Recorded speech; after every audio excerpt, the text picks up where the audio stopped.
Honorable Member, Mr. Ramjattan. Thank you very much, Mr. Speaker.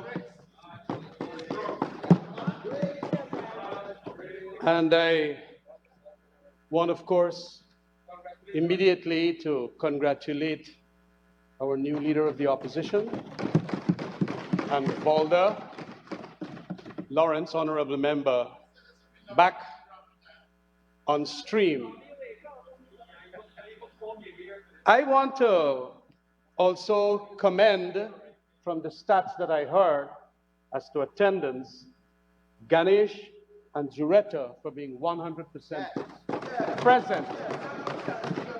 Honorable members being 100% present at the Public Accounts Committee. It does appear that from some of the speakers on the other side, severe blackout moments are occurring in relation to their arguments on this issue. It is rather elusive moments because the entire nature and context of what is called Public Accounts Committee is not understood and comprehended by them at all. Mr. Speaker, you would know, you being a parliamentarian for years, that the Public Accounts Committee is a committee that is sui generis and is unique. And the axis upon which its pivot rests is also to be advantageous to the opposition, whosoever the opposition will be. And you know, just now I heard from Mr. Sanjeev Dattadin, honorable member, talking about fairness and balance and all of that. And when we were asking at the Natural Resource Fund just to name one member that will scrutinize the committee there, they didn't want to do that. But here it is, we have Public Accounts Committee, which is to ensure the scrutiny of expenditures by the government of the day, now being literally made de minimis in the context of this amendment that could be abused. And it is not true for anybody to say that they are going to get more balance with their 2 members being compulsory and mandatory there before a meeting could be called. Their 2 members or their 5 members could be there and they could scrutinize too. Just that is why, Mr. Speaker, you would know that we expanded participation from 7 to 9 members. The coalition administration extended it 9 members, so you can have 4 and 5. And to that extent, the whole concept of participation, Mr. Speaker, the more concept of participation is to have a certain set of numbers. And the numbers include 5 or 4, 5 depending on when you are in government. And this has been a time-tested proposition for the PAC. Since 1963, it was there. And also, it was for purposes of that reason that the unique characteristic of it was that the chairperson must be from the opposition. But we had what is called the commencement of a process to derail the guardrails when they said, and came by motion here, that if we have no confidence in the chairperson must go. And that is how they ousted that which the opposition, who the opposition wanted, they ousted. Mr. Speaker, this is an extremely dangerous development. It is a development that is now, in a sense, against the time-tested. And this is happening in England, the mother of all parliaments, whereby these things occur and the attributes remain for centuries. But you know what they want to do? They want to collapse the sacrosanct nature of the Public Accounts Committee. They want to rule by what you call the tyranny of the majority here. That is what we are having. And it is what you call, rather than the rule of law, we have what is called the law of the ruler. And so that they now will ensure that this happens. Mr. Speaker, the guardrails have started already collapsing. Judicial Service Commission not there. Public Service Commission not there. Teaching Service Commission not there. Natural Resource Fund Board not there. Oh, Local Content Secretariat not there. Petroleum Commission not there. Integrity Commission. Almost 2 years. Oh yes, you could cuss us down. A portion of our administration, we did not do it. But you promised that you're going to correct it. And you know, Mr. Speaker, they have not. Mr. Speaker, I wish to state this a little history. We had a robust parliamentary reform process. It started around 2002 and it rose up to 2006, where we have Sir Michael Davies, Pinda, Bradford, and all those other persons that were created via consultancies to write in to our standing orders what should be recommendations. You know, we agreed on this 3-person as the quorum. Not only because it was time-tested since 1963, but also because we had rationalizations for it. I sent to you, Mr. Speaker, a copy of why that was so. And we had a World Bank official that had come to Guyana called Staphenhurst. I remember him being invited by then President Jagdeo. And we also had another person by the name who was doing some research for Mr. Sir Michael Davies. His name is McGee, writing on the budgetary process. And they were talking why it is that it is necessary to have this process of a quorum. And this was one of the arguments. I've sent it to you. Says small PSCs are also believed to be less likely to work effectively because of their size, obviously. And that is why it went up to 9.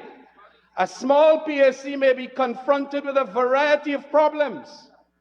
Its members may have too many other committee duties and may not devote sufficient attention to their PSC work.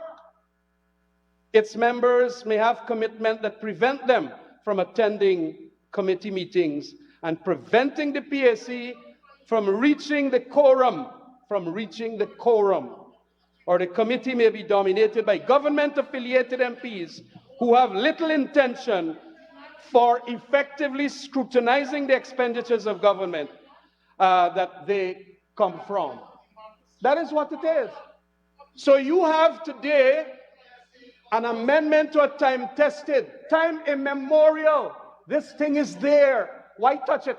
When we did what we did in relation to the amendments to committees and even to increase their sizes, we never touched the core rate proposition. We always left it at 3 because we found that it was enshrined by the time and also enshrined because of the sense, the common sense approach that is made of it. And when you talk about the issue, of it will be fairness and balance, that is a sleight of hand, a complete sleight of hand to ensure now that controlling it by virtue of having 2 members of the government side to form a quorum, which could very well stultify and stifle the work of that committee. We never wanted to deny government people their right to be in that PAC. They just got to show up. And if they don't show up in accordance with the nature and context of that PAC, the work will get done by 3 members of the opposition proceeding with the work. If they don't want to show up, well, that is it. But if you now go and implant on a standing order that was there for such a long period of time, time-tested, and in accordance with all the other in the Commonwealth countries of the world, you are making, obviously, some oblique motive be your motivation. And that is why it was very commendable when Ganesh Mahipal spoke, indicating what it is that is there. So this reform process that we had, which ensured that we did not touch the 3-member committee, the 3-member that created the Quorum, had tremendous, good, cogent, compelling reasons behind it. What it is that the 3-member committee can do too, and it has been written in the literature, is that it compels the government members who might want not to be there to come there. That is what it does. Because you can very well have when you've set up what you're now trying to set up, and to entrench quorum to mean the 2 members of the government side must be in this committee, it then ensures that you take away their compulsion of wanting to be there by virtue of not staying away, and as a result of the staying away, the work not getting done. And you know, Mr. Speaker, I really couldn't understand why it is that they put in this whereas clause, whereas Standing Order number 83.5 provides in the Parliamentary Management Committee a certain quorum of 5 members and so on. We're talking apples and oranges. The Parliamentary Management Committee is a totally different kettle of fish from the Public Accounts Committee. And to that extent, then, to put this as a red herring and a non sequitur, to argue the case for their resolve clause is but a sleight of hand, a blackout moment for those who purport to talk about democracy but knows nothing about its institutional aspect.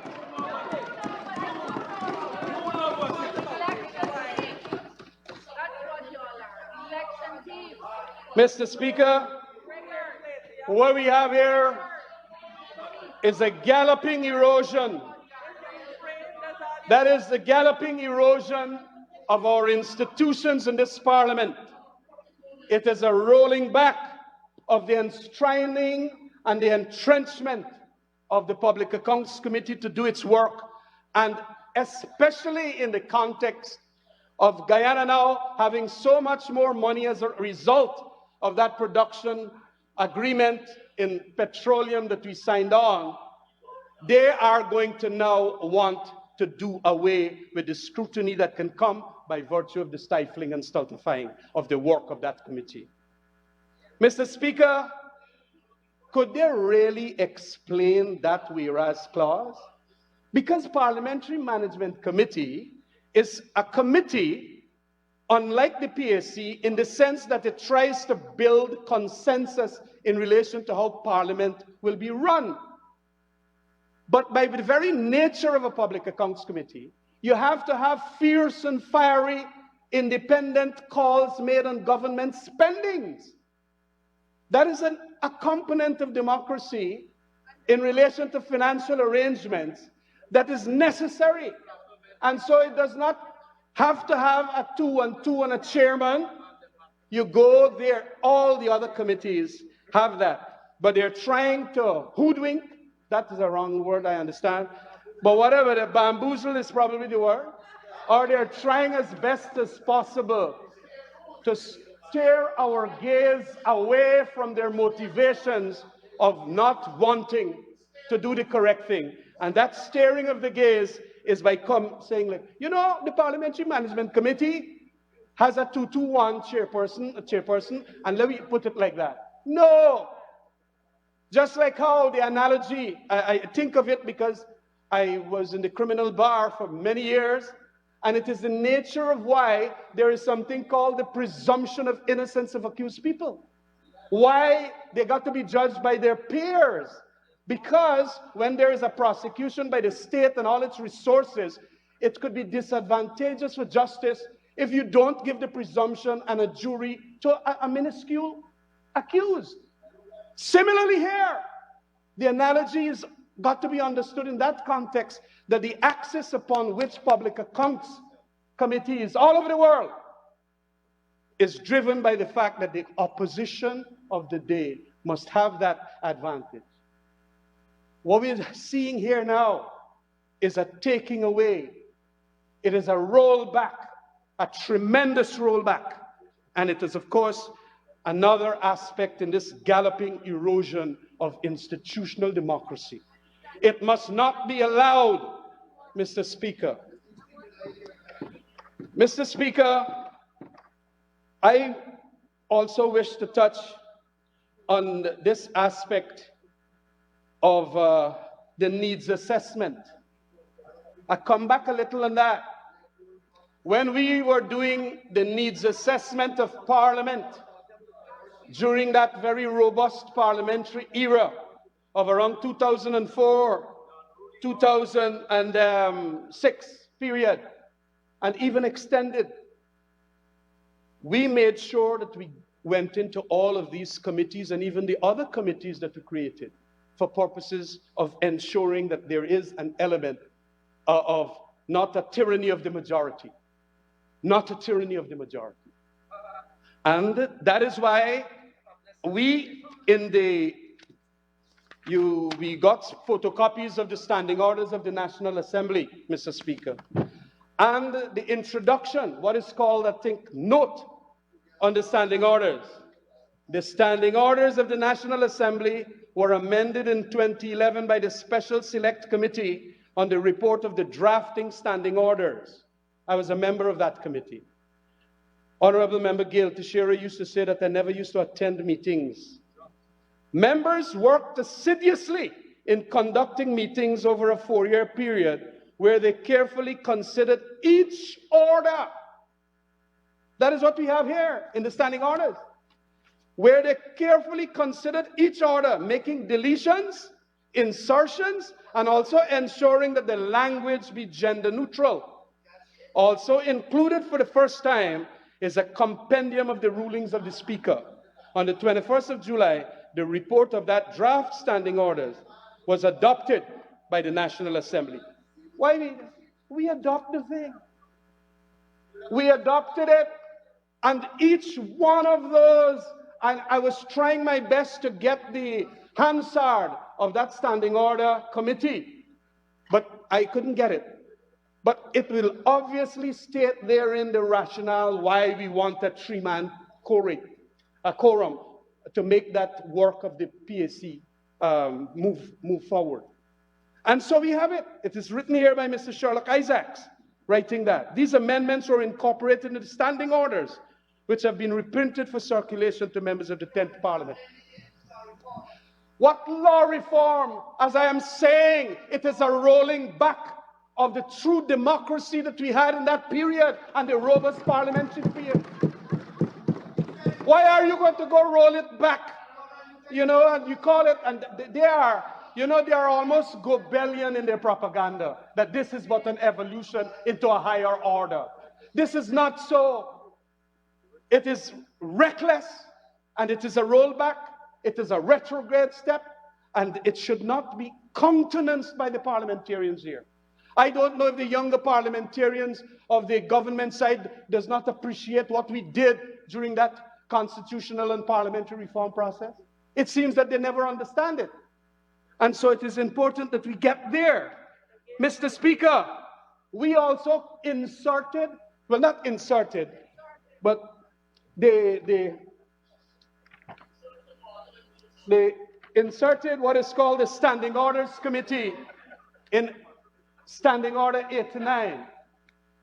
There shall be a committee to be known as the Standing Orders Committee, to consist of the Speaker as chairperson, and not less than 6 nor more than 10 members to be nominated by the Committee of Selection as soon as may be after the beginning of each session. It shall be the duty of the committee to consider from time to time and report all matters relating to our standing orders, which are referred to in the Assembly. Mr. Speaker, we create institutions like this in that parliamentary process. Standing orders, committee. So what? It is there for decorative purposes? Are we just there to have it on some shelf now for the purposes of not in any way ensuring that now that we want a change, the Standing Orders Committee as a subcommittee dealing with this thing should not have dealt with it before? I am very surprised at Gail, honorable member, for taking this course of wanting to do basically an amendment of an entrenched position, a parliamentary entrenched position. Just like in our Constitution, we have certain entrenched clauses. We have entrenched standing orders. This is one of them. And you feel now that you can come here by a majority and you just go and you argue the case that, look, we change it. And you know, they spread the word around like gospel, even coming from Bishop Wanedjil, honorable member, that indeed this thing has godliness about it. It is the devil here, and we must see under the veil what the devil is. Mr. Speaker, all of these are reasons why we should not persist with this thing. It should have gone to the Standing Orders Committee. I must commend my friend, and although they laugh at him and say he's playing lawyer, he is smart enough to understand that in the written way it is done here, the formulation, it means that if that chairperson is not there, you can't get a meeting. And so it is important then that that also be amended. Mr. Speaker, this thing has tremendous detrimental impacts in relation to our financial scrutiny by this committee. This is the important committee, probably the most important committee of Parliament, the Public Accounts Committee, because it's the Parliament that in a government or the executive branch that spends the money. It is an opposition branch, as it were, to ensure that it is scrutinized properly.